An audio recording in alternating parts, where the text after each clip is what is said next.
Bom dia a todos. Novamente, uma alegria muito grande de encontrá-los aqui, nesta manhã mais gelada hoje, mais aconchegante também.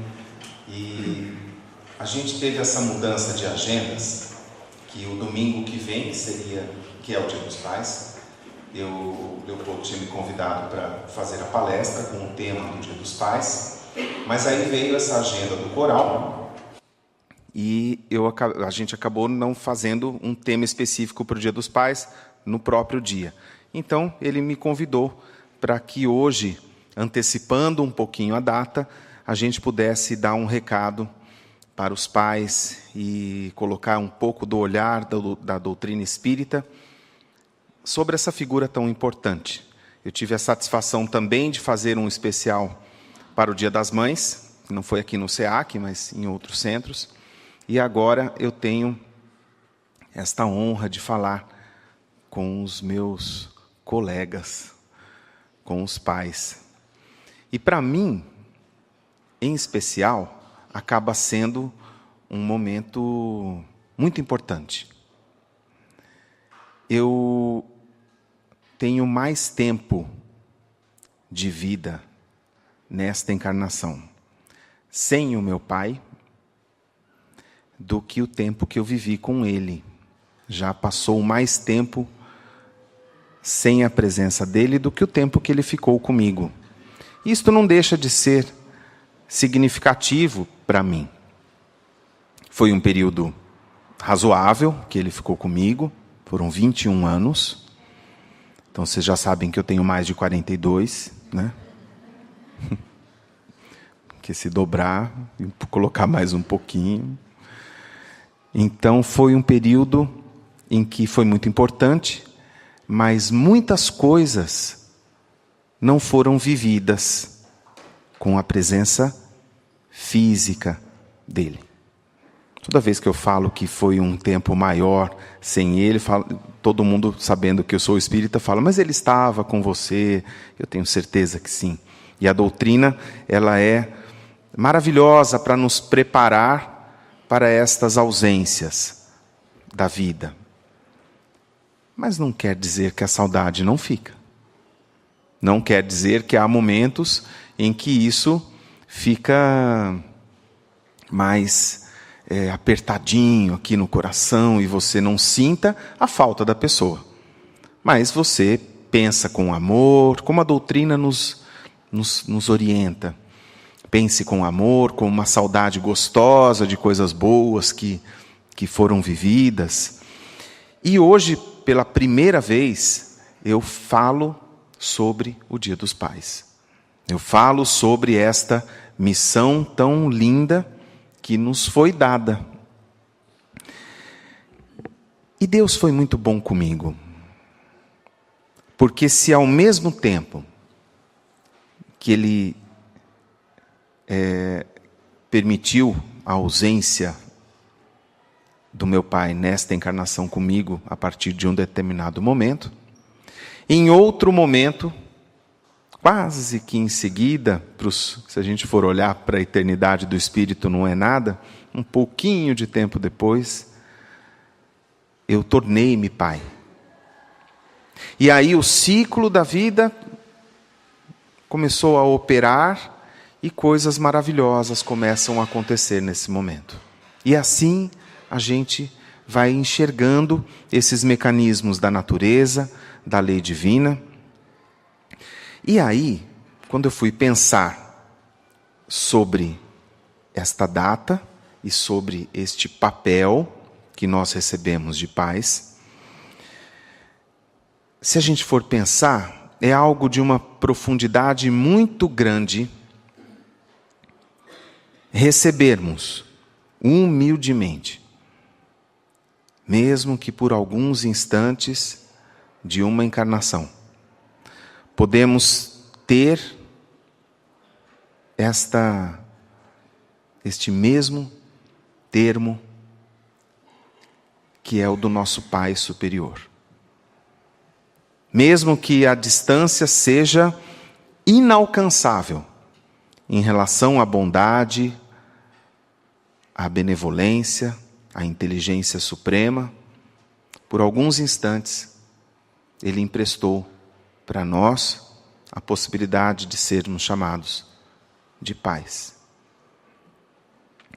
Para a gente entender um pouco da profundidade desta tarefa, e reconhecendo a nossa humildade toda ainda, e nossa ainda ignorância de espíritos em plena evolução, eu vou trazer para o dia de hoje o que Jesus fazia quando Ele se queria fazer compreender com aqueles que estavam ao seu redor. Eu trago uma parábola de Jesus. Mas eu não trago uma parábola qualquer. Em alguns estudos, pessoas estudiosas da doutrina espírita, principalmente do Novo Testamento, consideram que esta talvez seja a parábola das parábolas. Há estudos profundos, densos, consistentes sobre esta parábola que eu trago hoje.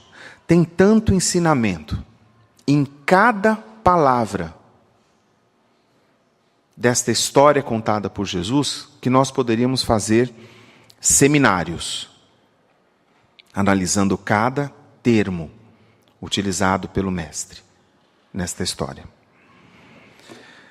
Mas para a gente poder perceber, pelo menos uma fagulha da bondade de Deus, do nosso Pai realmente, a gente vai entrar nesta história. E Emmanuel tem uma frase sobre esta dimensão desta bondade de Deus que fala o seguinte: nem a mais grandiosa imaginação é capaz de aquilatar, de dar o valor, a amplitude e a grandiosidade da misericórdia divina. Nem a mais grandiosa imaginação da terra pode medir a amplitude da misericórdia divina. E esta parábola nos mostra um pouco da grandeza dessa misericórdia. Eu trago para isso, então, a parábola do filho pródigo. E eu trago a versão da tradução de Haroldo Dutra Dias para o Novo Testamento. E essa história nos diz o seguinte: e disse Jesus: certo homem tinha 2 filhos. O mais novo deles disse ao pai: Pai, dá-me a porção que me cabe da propriedade. E ele repartiu os recursos entre os irmãos. Não muitos dias depois, reunindo todas as coisas, o filho mais novo ausentou-se do seu país para uma região distante. E lá dissipou a sua propriedade, vivendo dissolutamente. Depois de gastar todas as coisas, houve naquela região uma fome severa, e ele começou a passar necessidade. E partindo, associou-se a um dos cidadãos daquela região, que o enviou aos campos para apacentar porcos. Ele desejava saciar-se com as alfarrobas, as vagens, que os porcos comiam, mas ninguém lhe dava. Mas caindo em si,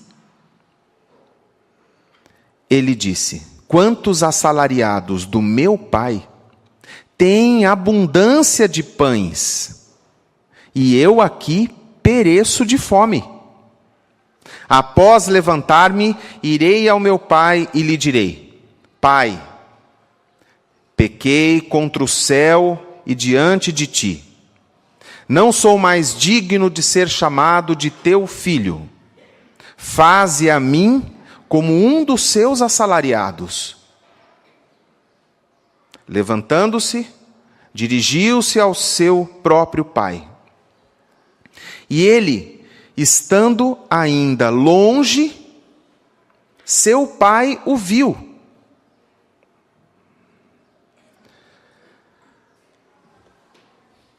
Seu pai o viu.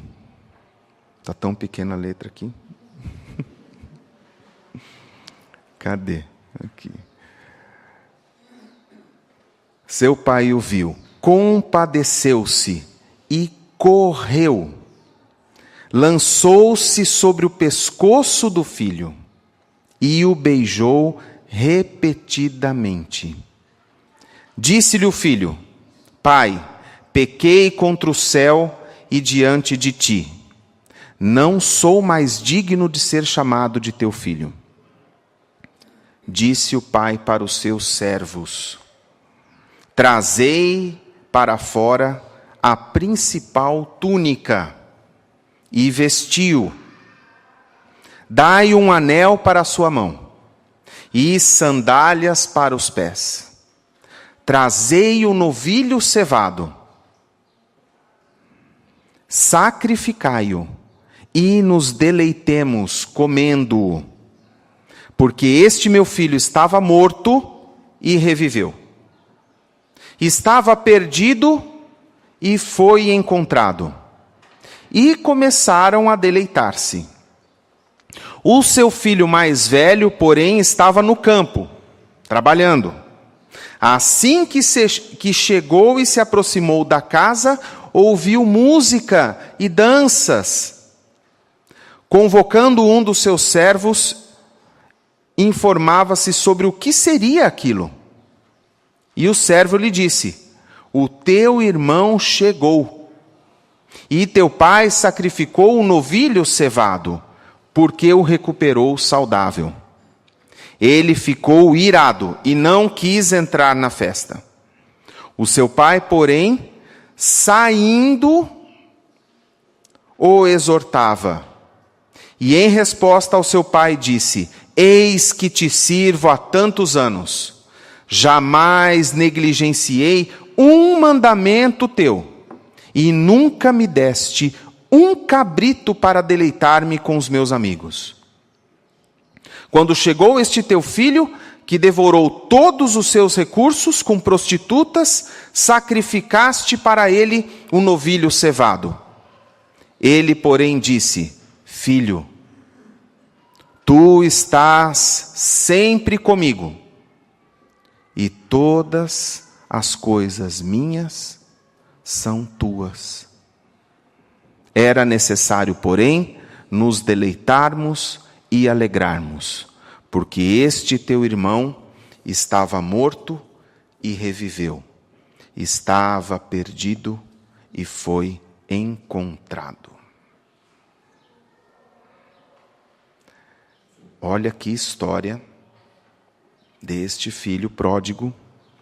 Porém, quando Haroldo Dutra Dias fez essa tradução e fez um comentário sobre essa parábola, ele disse que há tantos ensinamentos aqui, que ela não poderia só chamar de a parábola do filho pródigo, mas a parábola dos 2 filhos, ou dos 3 pródigos, pois nós temos 3 personagens para serem analisados de igual importância para a nossa compreensão: o pai, o filho mais velho e o filho mais novo.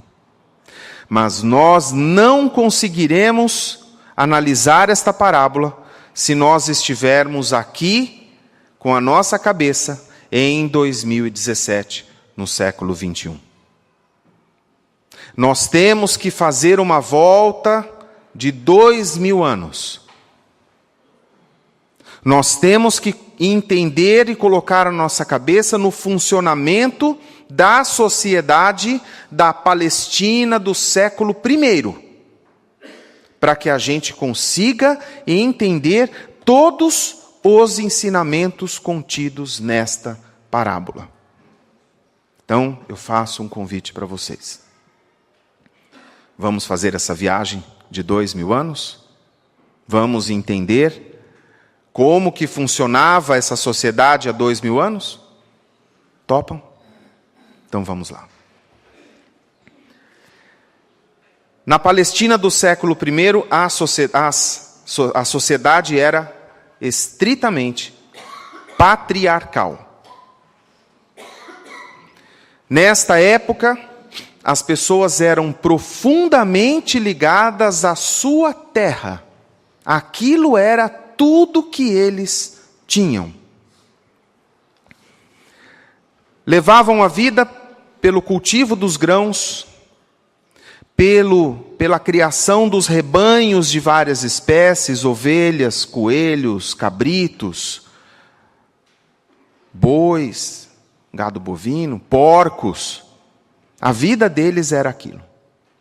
E o responsável pela manutenção da ordem dessa agricultura toda, de todo esse negócio voltado para a terra, era o patriarca, o chefe da família, a quem todos deviam um profundo respeito.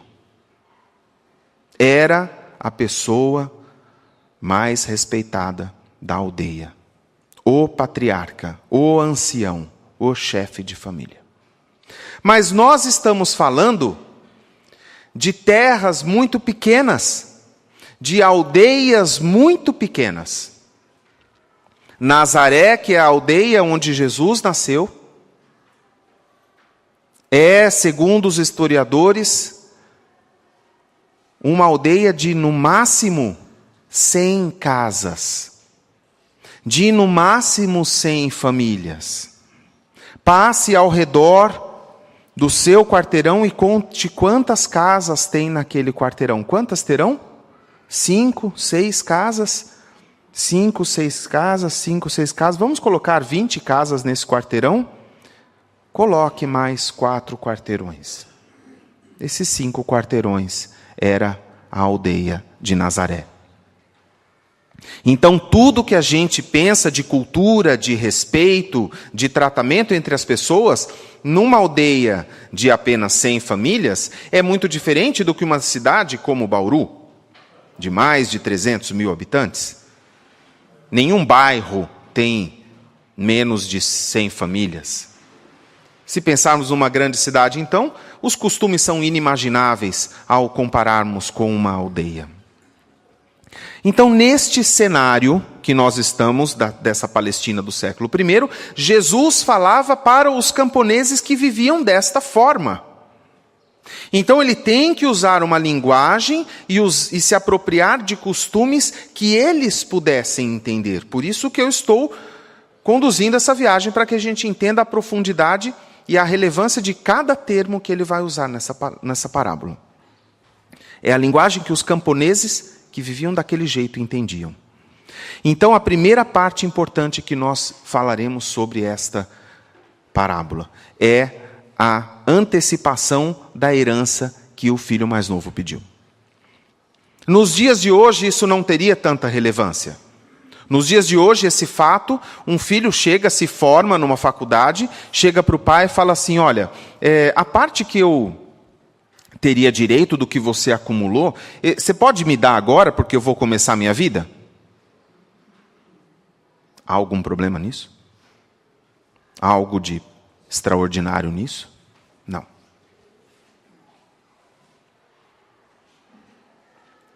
Mas não era assim na Palestina.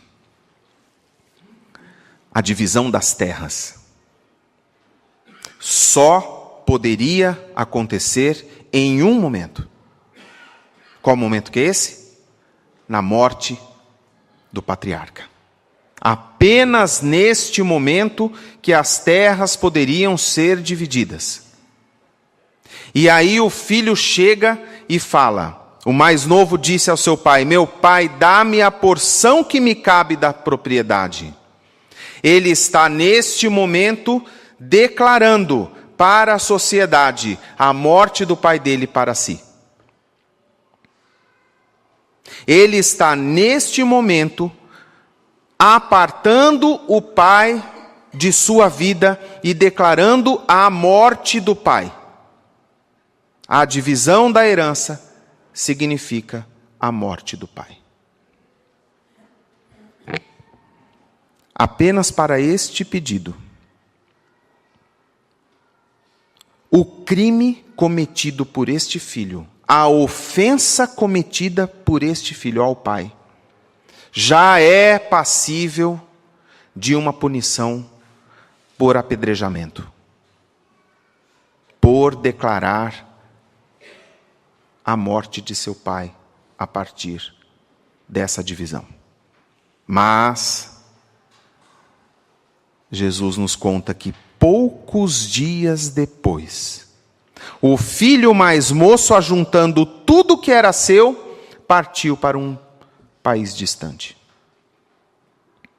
Vocês acham que havia nessa aldeia imobiliárias e corretores que facilitariam a venda deste imóvel? E o pai passa então pela primeira humilhação, de vender parte de suas terras dentro de sua aldeia para dar para esse filho partir. Ele está declarando que o filho o quer morto. E ele se humilha e divide as terras poucos dias depois. Não era fácil vender uma terra naquele momento. Não é como os dias de hoje, que você põe um imóvel à venda e vende. Então ele se humilhou. E dias depois, mesmo com tanta humilhação, ele concordou com a solicitação do filho. Só que o filho partiu. Não se sabe quanto tempo depois, não se sabe em quanto tempo que o filho consumiu aqueles recursos. Ele teve uma vida voltada aos prazeres. Não se sabe quanto tempo depois. Se foi 1 ano, se foram 5, se foram 10, foram 20 anos depois. Mas, enfim, volta o texto do Evangelho, depois de ter consumido tudo, gastou tudo que ele recebeu do pai, houve naquela região uma fome severa, e ele começou a passar necessidades. Foi encostar-se a um dos cidadãos daquele país. Então, o primeiro momento para a gente analisar, importante. Sobre esse comportamento do filho, que ao perder tudo, voltou ao pai? Não. Tentou ainda continuar ali, com seus esforços. Procurou um outro cidadão daquele país. E este o mandou para os seus campos guardar porcos. Vá cuidar dos meus porcos que chafurdam na lama. Ali ele desejava fartar-se, estava com fome. Desejava fartar-se das alfarrobas que os porcos comiam. Mas nem a vagem dos porcos lhe era dado. Nem isso. Então, acho que é o fundo do poço, bem fundo. Ele perdeu tudo, foi cuidar de porco, falou, posso comer o que o porco come? Não, você não pode comer. Não tem situação pior. Esse é o momento em que a gente se sente perdido. Bom, é claro que eu não preciso dizer para vocês que os filhos deste pai da história somos nós e que o pai da história é Deus. Isso ficou claro desde o começo. Então, toda vez que eu falar desse pai, você pense em Deus. Toda vez que eu falar das dificuldades e das mazelas espirituais desses filhos, pensemos em nós. Então, este filho está naquele momento em que comida de porco não é dado para a gente. A gente tem momentos assim, da vida, em que a coisa fica de um jeito que você fala assim, não dá para ficar pior. Nem comida de porco eu mereço. Aí, caindo, porém, em si, disse o filho mais novo, Quantos operários de meu pai têm pão com fartura? E eu estou aqui morrendo de fome. Levantar-me-ei, irei ter com meu pai, e lhe direi. Então, o primeiro momento é o reconhecimento da situação difícil. A segunda visão dele é de falar que os assalariados, os servos do pai dele, se abastam de pão. E ele aqui passa fome. Então o que ele tem que fazer? Levantar-se, ir para o pai e falar: Pai, pequei contra o céu e diante de ti. Já não sou digno de ser chamado de teu filho. Trata-me como um dos seus assalariados. Porque o assalariado do pai dele estava em situação melhor que ele. Levantando-se, foi para o seu pai. Aí eu trago, do livro Fonte Viva, um capítulo que chama Caindo em Si, que fala exatamente desse trechinho. Esta parábola está no Evangelho de Lucas, capítulo 15. Este trecho todo que eu li da parábola do filho pródigo. E o caindo em si, Emmanuel fala o seguinte: este pequeno trecho da parábola do filho pródigo desperta valiosas considerações em torno da vida. Judas sonhou com um domínio político do Evangelho, e interessado na transformação compulsória das criaturas. Ele via aquilo como uma coisa tão bom que ele achava que tinha que enfiar a goela abaixo mesmo de todo mundo. Era uma coisa dominante. É uma visão distorcida de uma coisa boa, que é o Evangelho. Contudo, caiu em si. Mas quando ele fez isso, quando ele percebeu o erro que ele fez, quando ele percebeu que aquele mestre dele não é um mestre que enfia a goela abaixo, mas que mostra a verdade, mostra o caminho e fala: se quiser, segue-me. Quando ele percebeu que aquele mestre era um mestre de amor, era tarde demais. Porque o divino amigo fora entregue a juízes cruéis. Outras personagens da Boa Nova, porém, tornaram a si a tempo de realizarem salvadora retificação. Só para constar, aí Judas percebeu o que ele fez, percebeu a besteira, né? O equívoco, ele fez. O que ele fez? Foi lá e se matou. Ele não deu tempo na vida dele de descobrir e mudar. Outros conseguiram. Maria de Magdala pusera a vida íntima nas mãos de gênios perversos. Toda a vida caindo em si, quando ela caiu em si, sob a influência do Cristo, sobre aquele homem que, quando entrou em sua presença pela primeira vez, o tom de voz de Jesus, a bondade contida no tom de voz de Jesus, derreteu a dureza do coração daquela mulher. Então, sob a influência do Cristo, observa o tempo perdido e conquista a mais elevada dignidade espiritual por intermédio da humildade e a renunciação. Largou tudo o que ela fazia e seguiu a vida do Mestre. Pedro, intimidado ante as ameaças de perseguição e sofrimento, ele teve medo, porque via o que estava acontecendo com todo mundo que seguia a Cristo, e negou 3 vezes seguidas. Nega então o Mestre Divino. Entretanto, caindo em si, ao se lhe deparar o olhar compassivo de Jesus na cruz, olha amargamente e avança resoluto para a sua reabilitação no apostolado. E como falar disso sem falar de Paulo?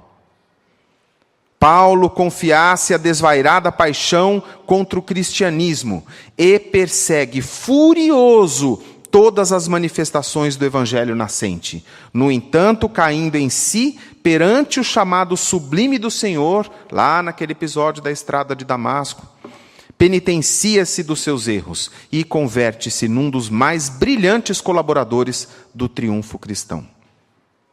E Emmanuel continua: a grande massa de crentes, de todos os matizes, de todos os tipos, nas mais diversas linhas da fé, todavia reinam entre eles a perturbação e a dúvida, porque vivem mergulhados nas interpretações puramente verbalistas da revelação celeste, em gozos fantasistas, em mentiras da hora carnal, ou imantados à casca da vida, a que se prendem desavisados.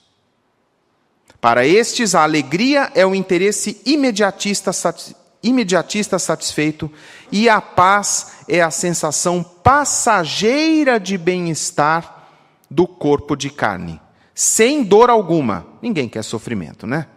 A fim de que possam comer e beber sem impedimento. Cai contudo em ti mesmo sob a bênção de Jesus. E transferindo-te então da inércia para o trabalho incessante pela tua redenção, observarás surpreendido como a vida é diferente. A gente percebe o momento que a gente está lá no fundo do poço, mas a gente tem que fazer alguma coisa. Então, tem momentos que a gente faz uma sequência de erros na nossa vida. Quando você percebe, você está completamente distante dos ideais. E aí a gente cai de joelhos, cai em si moralmente, espiritualmente, cai porque não tem forças de ficar de pé. E a gente quer retomar o caminho. A gente cansa daquela situação. Mas não é tão simples assim. Porque o cair é quase instintivo daqueles que perdem as forças. E é neste momento, onde estamos, neste estado derrotado, que o filho mais novo se encontrou, é que nós vamos determinar se estamos ou não dispostos a seguir um novo caminho. E ir de encontro ao Pai finalmente. Daí que vem o trechinho onde ele fala: levantar-me-ei. Levantar-me-ei e irei ter com meu Pai. Ele resolve marchar para o Pai. E aí do Fonte Viva também, o capítulo que chama Ergamo-nos, que fala sobre este trechinho. Levantar-me-ei e irei ter com meu Pai. Emmanuel fala o seguinte: quando o filho pródigo deliberou tornar aos braços paternos, então você está naquela dificuldade, você fala, não, eu vou reencontrar o meu caminho com meu Pai. Resolveu intimamente levantar-se, sair da cova escura da ociosidade para o campo da ação regeneradora. Erguer-se do chão frio da inércia para o calor do movimento reconstrutivo. Elevar-se do vale da indecisão para a montanha do serviço edificante. Vocês perceberam quantos verbos de ação tem nisso daqui? Vocês estão percebendo que esse movimento de encontro ao Pai é uma ação que a gente tem que tomar. Não vem de graça. Você não pede para que as coisas aconteçam e venham ao teu encontro. Você tem que ter um movimento em direção ao Pai. Fugir à treva e penetrar à luz. ausentar-se da posição negativa e absorver-se na reestruturação dos próprios ideais. Levantou-se e partiu no rumo do lar paterno. Ele teve esse movimento e foi. Quantos de nós, porém, filhos pródigos da vida, depois de estragarmos as mais valiosas oportunidades, clamamos pela assistência do Senhor, de acordo com os nossos desejos menos dignos, para que sejamos satisfeitos? A gente fica pedindo as coisas para Deus, sendo que nós é que temos que nos mover. Quantos de nós descemos voluntariamente ao abismo? Por escolhas que a gente faz. Eu quero seguir esse caminho, sim. Eu vou me afundar nisso daqui mesmo. Nesses meus vícios, nessas minhas dificuldades, não vou perdoar ninguém, eu sou mais eu mesmo, eu vou me afundar nisso daqui. E vai para o abismo por escolha própria. E lá dentro, atolados na sombria corrente de nossas paixões, exigimos que o todo misericordioso se faça presente ao nosso lado, através de seus divinos mensageiros, a fim de que nossos caprichos sejam atendidos. A gente quer ser resgatado. Você não quer fazer esforço. Você quer ser resgatado.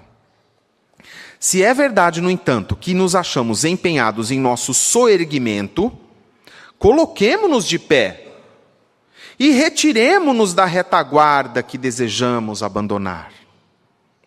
Se aspiramos ao clima da vida superior, adiantemo-nos para frente, caminhando com os padrões de Jesus. Levantar-me-ei, disse o moço da parábola. Levantemo-nos, repitamos nós. E aí começa o trabalho de Deus. Você se levantou, você foi até Ele, o filho foi. Ele foi arrependido, querendo ser um servo, querendo ser um serviçal do Pai, que já era melhor do que a vida que ele estava vivendo.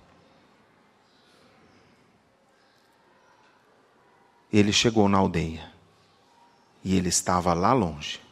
A partir de agora começa a operação da misericórdia do nosso Pai. Ele viu o filho lá longe. Estando ele ainda longe, seu pai viu-o e teve compaixão dele. E correndo, prestem atenção, guardem todas as palavras dessa frase. Todas elas são importantes. Teve compaixão dele e, correndo, lançou-se sobre o pescoço dele, num abraço, e beijou-o repetidamente. Guardem todas as palavras dessa frase. O filho não sabia o que ia acontecer com ele quando ele chegasse na aldeia.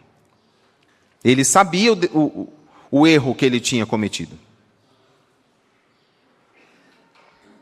Primeiro, ele não sabia como que o pai iria recebê-lo. Mas vamos pensar um pouco. Se o pai se portou, quando ele cometeu aquela ofensa gigantesca com o pai, de pedir a separação dos bens, e saiu, e o pai concordou imediatamente, ele já desconfiava que seu pai era misericordioso. Então ele voltou, confiando nessa misericórdia do pai. Mas ele não tinha a menor ideia de como seria a reação da aldeia. Porque pelo seu crime poderia ser apedrejado. Se a gente hoje, quando alguém comete alguma atrocidade contra um pai, um filho comete uma atrocidade, a gente se choca ainda? Nós já temos compaixão suficiente para olhar um irmão que erra com o pai próprio da terra. A gente consegue olhar com amor já pleno? Falou, coitado dessa pessoa que esquartejou o pai dele. é um irmão que merecemos orar por ele. A gente já consegue fazer isso? Você imagina no século I. Nossa sociedade evoluiu moralmente, não evoluiu? Nesses últimos 2000 anos? Evoluiu, claro que sim. Senão, né? Não perdemos 2000 anos. Você imagina, há 2000 anos, como que era a reação para quem ultrajava um pai daquele jeito. E ele foi mesmo assim. Falou, eu errei, eu vou encarar tudo.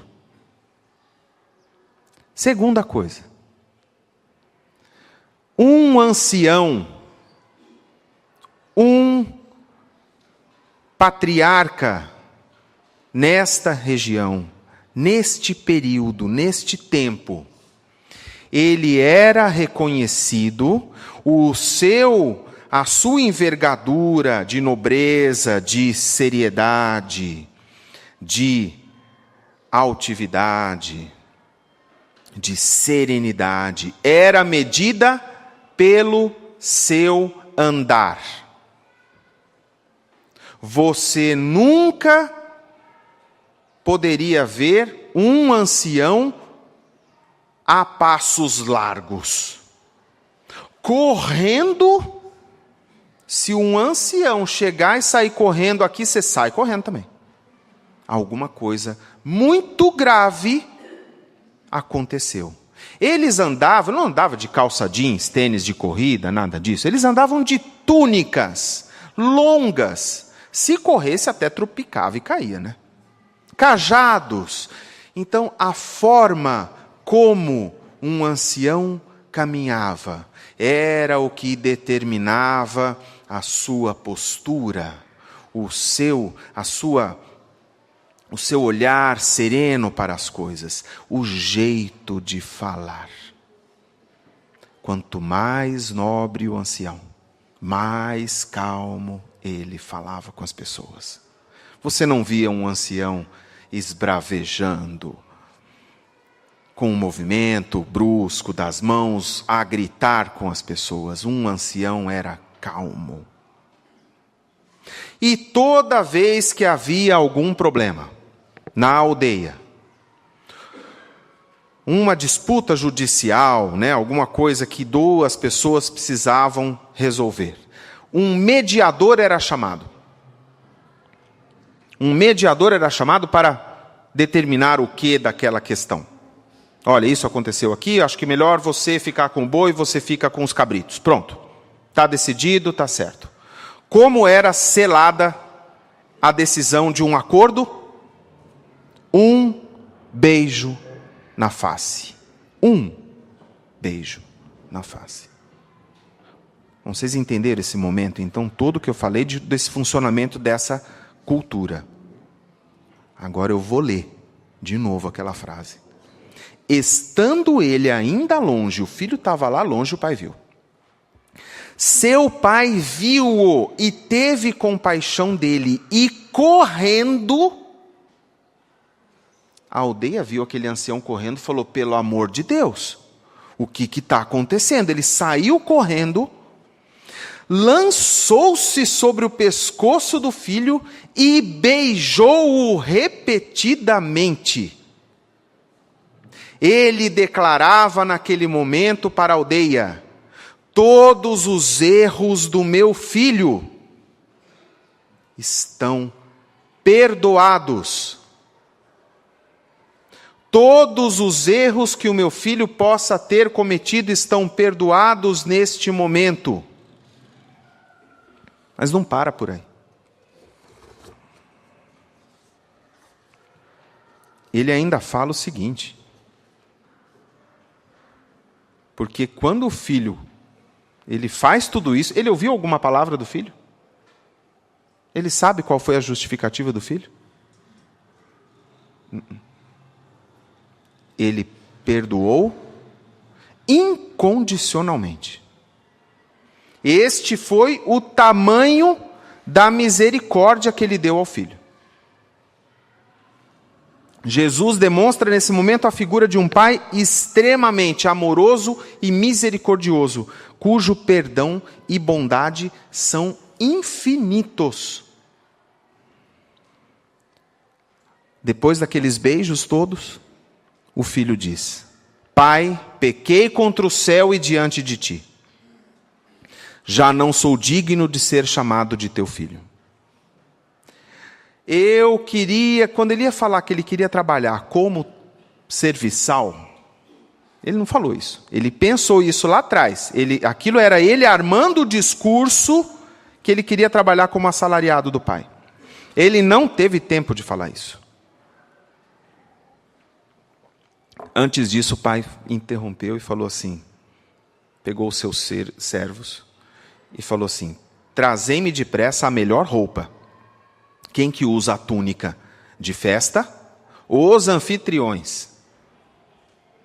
A túnica de festa que ele pediu para trazer era usada apenas em momentos de festa, onde os anfitriões recebem os servos.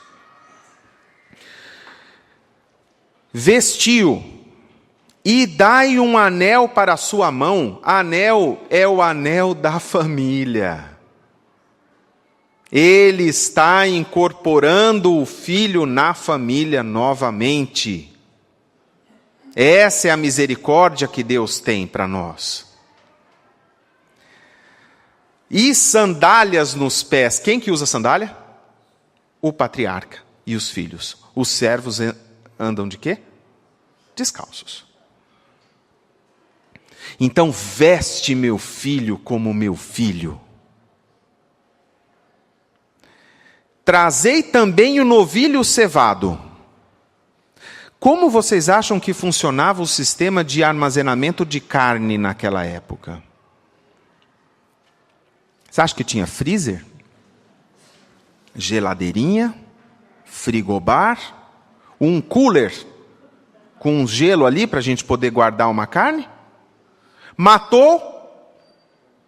Tem que comer. Uma festinha ali com os agregados, se mata um cabritinho, uma ovelha, né? Uma coisa para servir ali, porque sempre vai aparecer alguém, tudo era comunitário, 100 casas. Sentiu o cheiro do churrasco, o cara já vinha com o pão. Né? O vizinho já chegava com o pãozinho dele, você assando um carneirinho, né? Que bom, vim aqui com o meu pãozinho, um vinagrete. Né? Trouxe aqui minha bebida aqui também, meu vinho. Ele manda matar um boi.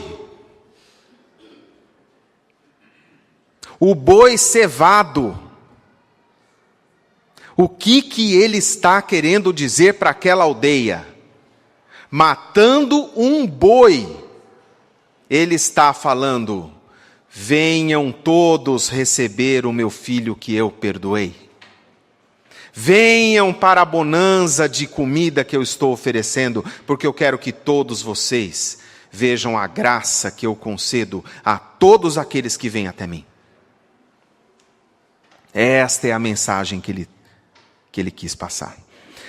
Trazei também o novilho cevado, matai-o e nos deleitemos comendo-o, porque este meu filho estava morto e reviveu. Ele estava perdido e foi encontrado.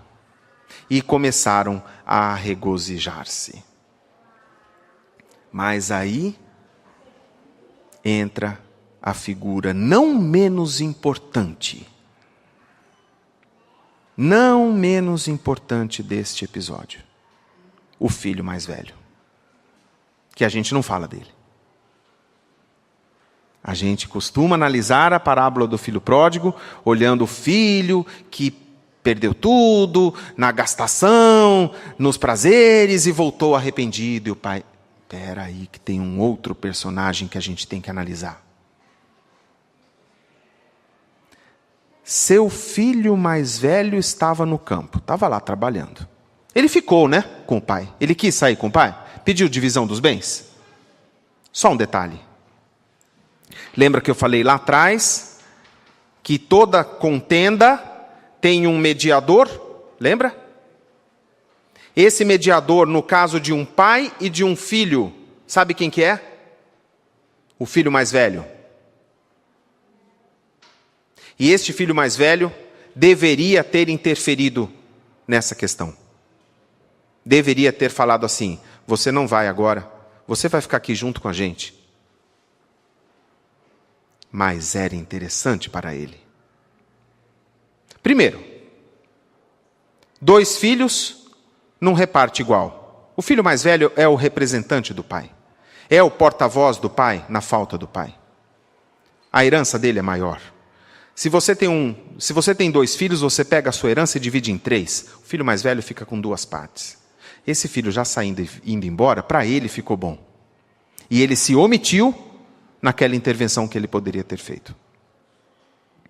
Aí agora ele ficou lá, labutou junto com o pai, e ele estava no campo trabalhando. Quando voltou e aproximou-se da casa, ouviu a música e a dança. E chamando um dos criados, perguntou-lhe: o que é aquilo? Mas o que é essa festança aqui? E este respondeu: chegou teu irmão. Ele falou: ai meu Deus do céu. Pirralho voltou. Ai meu Deus. E aí, o que está acontecendo? Teu pai mandou matar o novilho cevado. O novilho? O novilho?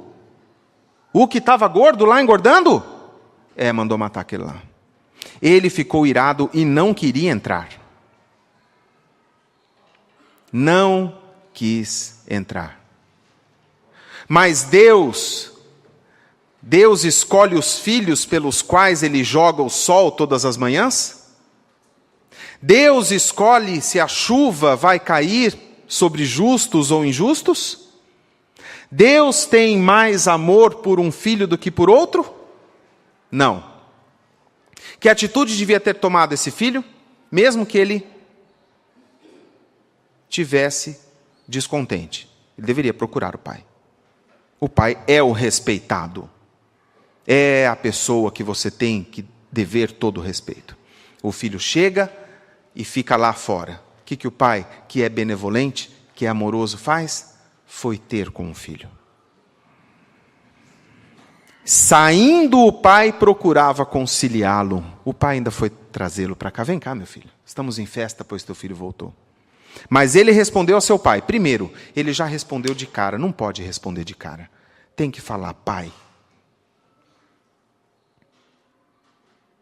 Tem que falar: pai. Nem isso ele fez. Ele já chegou e mandou assim: há tantos anos que te sirvo, sem jamais transgredir uma ordem tua, e nunca me deste um cabrito para eu me deleitar com os meus amigos. Mas quando veio este teu filho, que gastou os teus bens com prostitutas, tu mandaste matar para ele o novilho cevado. Eixa. Serviu o tempo todo? Esteve com o pai o tempo todo ou não? Neste momento, quem está mais próximo do pai? O que voltou. Errou, claro que errou. Mas está num momento de retratamento. Está num momento de reconciliação, de entrega ao pai. O outro ficou servindo, e aí é uma coisa que nós devemos pensar como trabalhadores da doutrina espírita. Não somos nós o filho mais velho que trabalha e vem e vai e fica e vai tomar passe, vai na palestra, ajuda na campanha, limpa o centro e vai. Só que ele está olhando lá a herança dele. Ele trabalha, ele faz, mas ele está com a cabeça no que ele quer ganhar lá no 2/3 dele. Aí ele chega lá em cima e vê um trabalhadorzinho do centro que ia de vez em quando, mas que trabalhava só em coisinhas menos significantes, e ele olha uma recepção para aquele, ele fala: mas o que eu te dei? E esse tempo que eu estava aqui com você? E esse tempo que eu lutei aqui, que me dediquei, tá, mas em que você estava pensando? Ele só queria ajudar as pessoas. O tempo todo ele esteve aqui com o coração para ajudar. Você ficou o tempo todo com o coração para ganhar? Foi isso que você fez?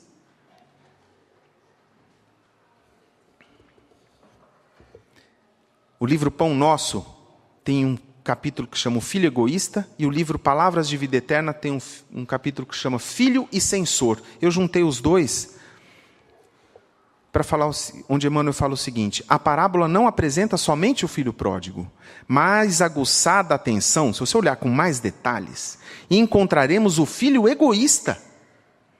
O ensinamento velado do mestre, o que Jesus deixou nessa entrelinha desse filho mais velho, demonstra dois extremos da ingratidão filial. Nela surge também o irmão correto, porque trabalhou, mas egoísta, remoendo censura e reclamação, cobrou do pai. É fiel aos serviços do pai, contanto critica-lhe os gestos. Trabalha com ele, no entanto, anseia escravizá-los aos próprios caprichos. Perde-se num misto de crueldade e carinho, sombra e luz. É justo e injusto, terno e agressivo, companheiro e censor. E aqui, a última coisa, antes da gente ler a observação que Deus, que esse Pai nos fala, Emmanuel diz o seguinte: se te sentes ligado à esfera superior por teus atos e diretrizes, palavras e pensamentos, não te encarceres na vaidade de ser bom. Ser bom nos dá uma vaidade. Olha como você foi generoso com isso. Nossa, a gente deve a nossa vida a você. As suas palavras são um bálsamo para... A gente, opa. Estou podendo aqui. Vocês estão anotando aí? Vocês viram o que eles estão falando? De mim? Não esqueçam disso quando eu chegar aí. É a vaidade de ser bom. E ele tinha essa vaidade. Porque ele serviu. Mas ele tinha uma outra intenção. E aí o pai encerra falando: filho, é Deus falando para a gente. Tu sempre estás comigo. E tudo que é meu é teu. Era necessário, porém, nos deleitarmos e nos alegrarmos. Porque este teu irmão estava morto e reviveu. Estava perdido e foi encontrado. Então, meus amigos pais, se nos foi permitido recebermos esse pequeno rótulo que nunca nos compara ao papel do pai que nós temos, mas se nos foi permitido sermos chamados assim, vamos olhar para os nossos filhos, para os nossos irmãos, com esta mesma benevolência, com este mesmo amor infinito. Vamos fazer a parte que a gente conseguir dessa coisa tão linda, que nesta parábola, esse amor tão lindo, que este pai demonstrou incondicionalmente para os seus filhos. E o que eu vou tentar fazer aqui para encerrar, não vai ser fácil.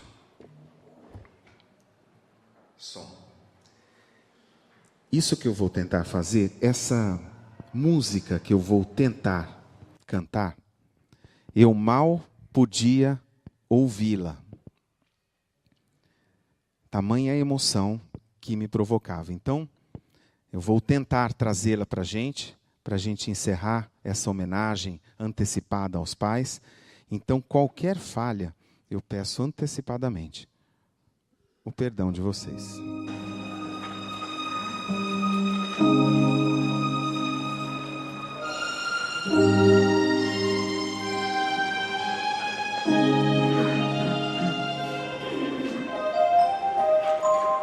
Pai,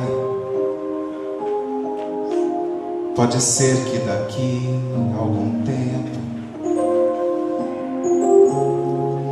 haja tempo pra gente ser mais, muito mais que dois grandes amigos, pai e filho, talvez. Pai, pode ser que daí você sinta qualquer coisa entre esses 20 ou 30 longos anos em busca de paz.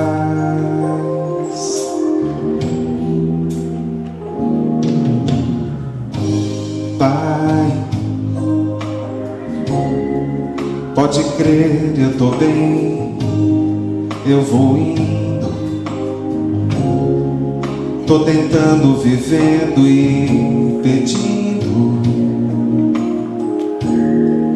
com loucura pra você renascer.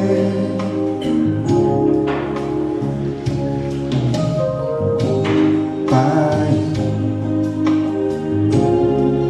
eu não faço questão de ser tudo, só não quero e não vou ficar mudo pra falar de amor pra você.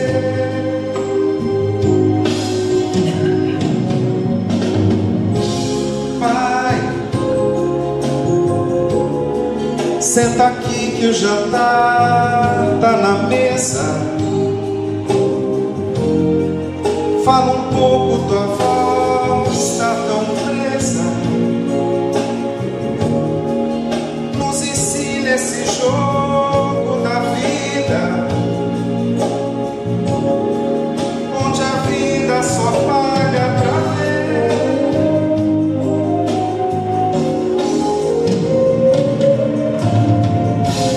Pai, me perdoa essa insegurança, é que eu não sou mais aquela criança que um dia, morrendo de medo, nos teus braços você fez segredo, nos teus passos você foi, mas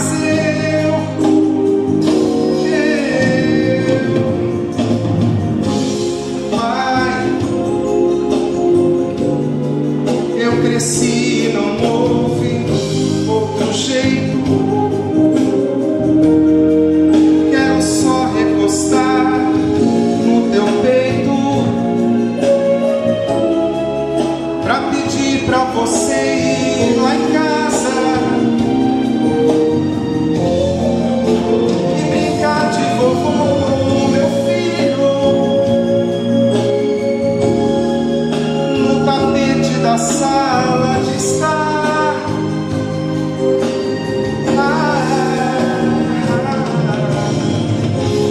Pai, você foi meu herói, meu bandido. Hoje é mais, muito mais que um amigo. Nem você, nem ninguém tá sozinho. Você faz parte desse caminho que hoje eu sigo em paz.